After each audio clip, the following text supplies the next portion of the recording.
마음을 하나님께 쏟아놓는 사람들은 그분의 무한한 긍휼을 받을 것입니다. 다윗은 시편에서 여호와는 마음이 상한 자에게 가까이 하시고 중심에 통회하는 자를 구원하시는도다라고 기록했습니다. 참된 고백은 무슨 일을 했는지 정확하게 말하는 것입니다. 어떤 사람은 다만 하나님께만 고백할 필요가 있을 것입니다. 혹은 그가 손해를 입힌 사람에게 잘못했다고 말할 필요가 있을지도 모릅니다. 그가 공중 앞에서 어떤 죄를 고백할 필요도 있을 것입니다. 그러나 그가 고백할 때는 그가 범한 죄를 반드시 지적해야 합니다. 사무엘 당시에 이스라엘 백성들은 하나님을 따르지 않았습니다. 그들은 그 죄 때문에 고난을 당했습니다.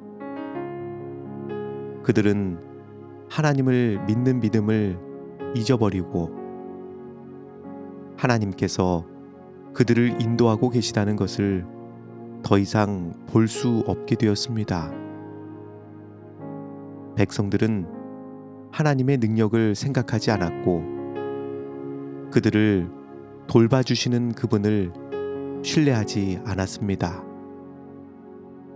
그들은 우주의 위대한 통치자들에게서 떠나 다른 나라들처럼 왕을 달라고 요구했습니다. 하나님께서는 당신의 백성에게 왕을 주셨습니다. 그러나 그들은 많은 어려움을 겪었습니다.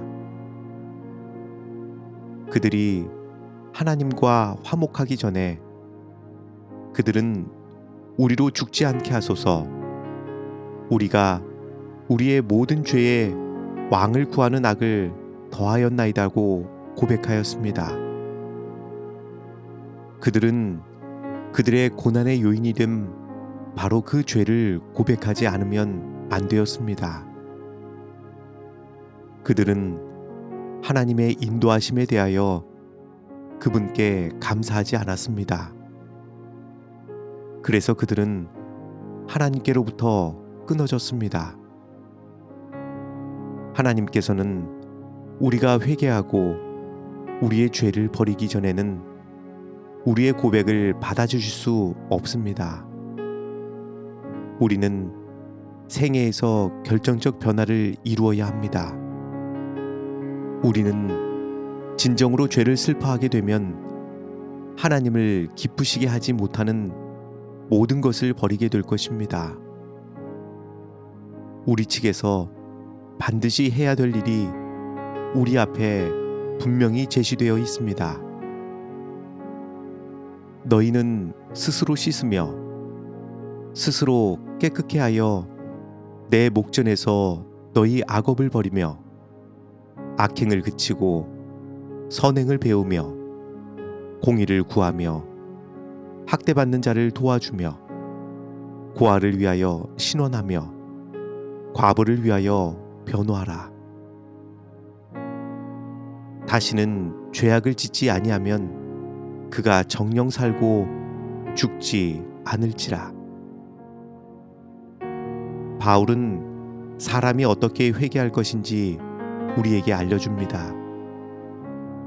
그는 다음과 같이 말합니다. 보라, 하나님의 뜻대로 하게 한 이 근심이 너희로 얼마나 간절하게 하며 얼마나 변명하게 하며 얼마나 분하게 하며 얼마나 두렵게 하며 얼마나 사모하게 하며 얼마나 열심 있게 하며 얼마나 벌하게 하였는가. 너희가 저 일에 대하여 일절 너희 자신의 깨끗함을 나타내었느니라.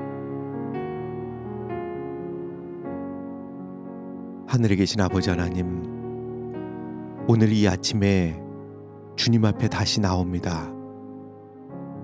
정령 살고 죽지 않을 것이라고 말씀하신 주님의 음성을 듣고 하나님의 뜻대로 살아가는 하루가 되게 하여 주시옵소서.